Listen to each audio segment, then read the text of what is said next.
Mwalimu. Mr. Brahma. Salama? I'm good. Nairobi safari imekuaje? Imekuwa poa. Holiday? Kwa sawa. Karibu na umekuja mapema. Ninge-extend kidogo. Sasa si tuna extend. Ni serikali. Ni sawa. Na umekuja haraka. Kwani ulikuja na gari ya saa ngapi? Nimekuja na chopa ya asubuhi. Hebu back. Wacha niangalie unaweza kuwa umebeba hapa. Mimi nakunywa vizuri. Zile vitu ambazo tulikataa. Hata hadi nikufungulie. Acha nikufungulie. Naona tu ni manguo. Ni manguo tu. Ingia. Uko sawa? Wananiita mwalimu. Oya mimi ndo mwalimu we. Najulikana mwalimu.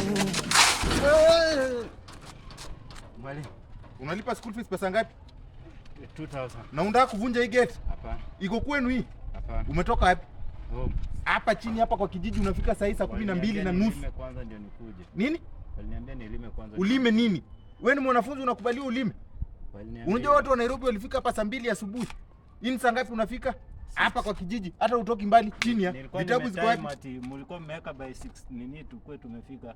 Wewe sasa mtu unatoka hapa hata hapa ni distance ya 5 minutes umefika hapa. Chini vitabu. Chini. Vitabu umerusha kwa fence kama kawaida, si ndio? Chini ya. Mwangini akuje nazo.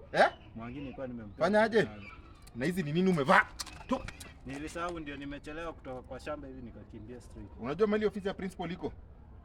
Ningoje hapo nje. Na haraki. Ndio. Pita.